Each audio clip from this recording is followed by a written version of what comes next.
Well, most of us remember Wally Lewis as an Australian rugby league legend, and he certainly is. The infamous 79 prank phone call to Wayne Bennett, a stellar player for the Bronx, and a clean sweep of the Origin series under his belt. But we never saw or knew about the internal battle of hiding an illness until 2009, when Wally had an epileptic seizure live on air. My Life, Wally Lewis. It's a tell-all autobiography revealing the details behind his secret diagnosis and football career. Here to tell us more is the man himself. Great to see you, Wally Lewis. One of the highlights of my broadcasting career, having you on my channel, on my show. Hey, listen, take us through that epilepsy fit and what actually happened straight after. Well, mate, pretty much I'd been dealing with epilepsy for many years. I was a little bit of a coward. I chose not to reveal that I, in fact, was battling epilepsy. I was hiding it at every opportunity, but I pretty much knew that it was just a matter of time until one day I'd have a seizure, and it would be open to public conversation from that point forward. I was just about to present the news, read my first script, couldn't get it. I felt this wave go through me, and the director of controls at 9 simply got me off screen, and I think they said that I had the flu, was looking pretty ordinary. I went back a week later and had a seizure on air.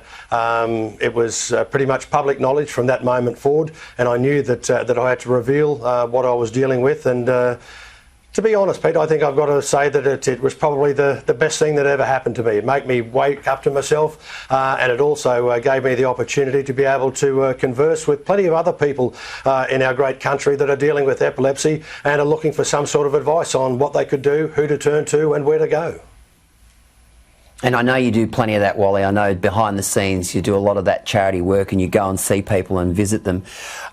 Your relationship with Wayne Bennett has been well chronicled, sort of a love-hate relationship in many respects. I mean, he controversially dumped you from the Broncos.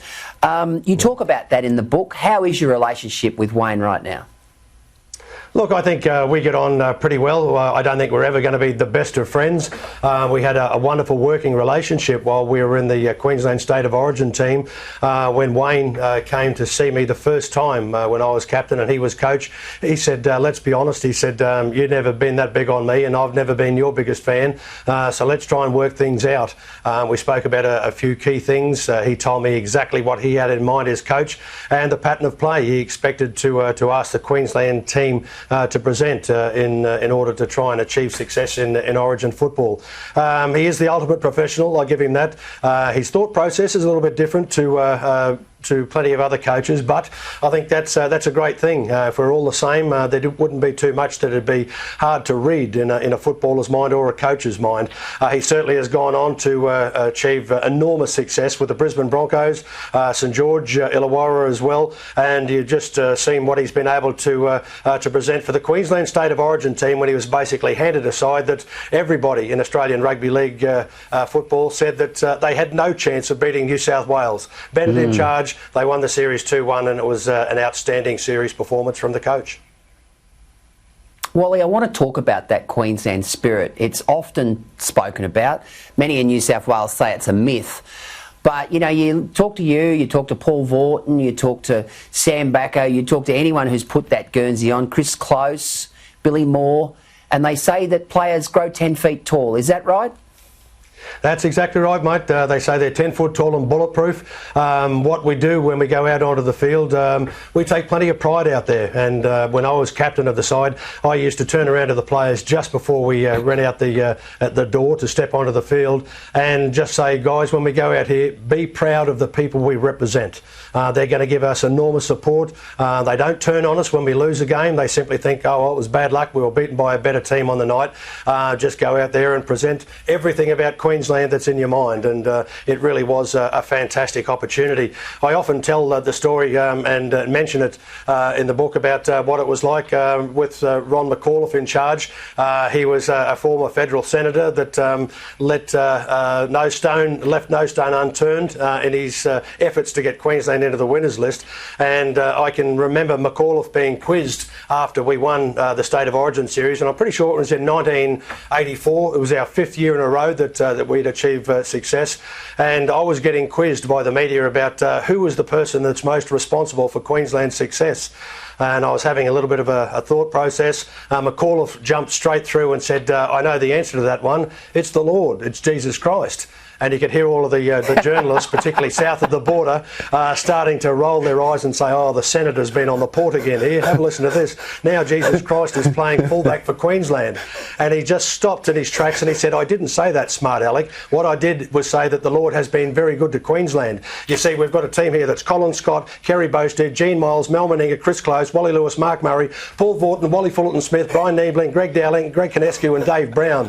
All of those blokes were born within 18 months, 2 weeks and 2 days of each other. All of those blokes, by the time that they left primary school, had played against or alongside each other at least 2 or 3 times. All of those blokes, by the time that they played senior grade or got to play their senior grade games, had played against or alongside each other at least 20 or 30 times. And by the time that they played this State of Origin game tonight, that's gone up to around 50 or 60 times. So I think the big bloke upstairs has been pretty good to us. Wouldn't you say that, smart Alec? Yeah. And of course all the journos rushed to get it out first and raced out the door, and I looked at McAuliffe and I said, that's remarkable, Ron. I hadn't even thought about that, but you're right. All of those guys that are born in 59, there's a couple that were born in 1960, about 5 or 6 of them. McAuliffe looked at me and he said, I've got no idea whether it's right or wrong, but I got rid of the journalists pretty quick, didn't we? We don't have to ask, we don't have to answer any tough questions anymore. The former federal senator, his skills came out that night. Indeed. All right, before we go, mate, I want to ask you a couple of questions that I've always wanted to ask you. Best player you ever played with or against? Best player I've ever played with or against, certainly against, was Brett Kenny. Daylight second, and I don't mean to be disrespectful of any of the other 5'8", but Brett Kenny was brilliant. He forced me to lose my position in the Australian side. He was a wonderful player. The best footballer I think that I've ever seen was Mark Ella. I had the thrill of playing with Mark in the Australian Schoolboys Rugby Union Tour when it was Mark Glenn and Gary Ella that was playing there. We went overseas to Japan, France, England, Ireland, Wales, Scotland and Holland. We played around 20 games. We won every one of them, and I had the thrill of playing outside Mark, who was the most gifted footballer I think I've ever seen. He had skills that very few people are blessed with, and he's twice as good a bloke as he is a football player, so I think that's an indication of just how special he was. And toughest, Wally? Toughest, boy, I've got to say that there's a number of those players. Beetson was one of those players.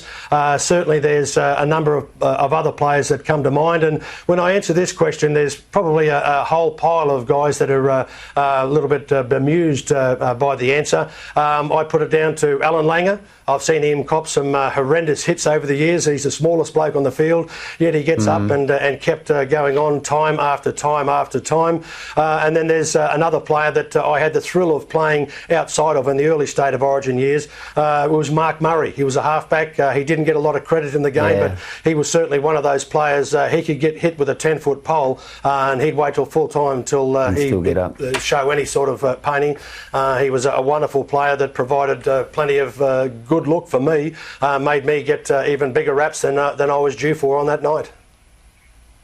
Yeah, I asked Gordy Tallis that once, and he actually said Jeff Tuvey, who of course was about the same size as Alfie. Before we go, Wally, best coach you ever saw?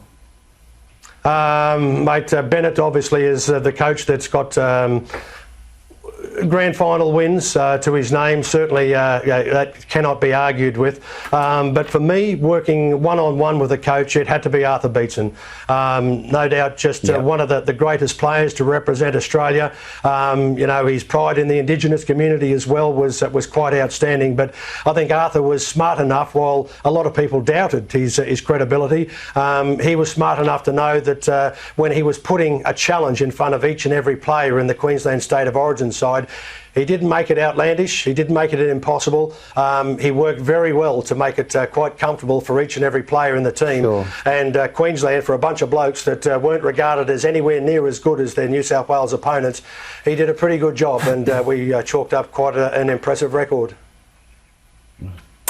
Well, there it is, My Life, Wally Lewis. It's a tell-all autobiography, and it's a great read. Wally Lewis, great to see you tonight. Thanks for joining us, King. My pleasure indeed. Thank you very much.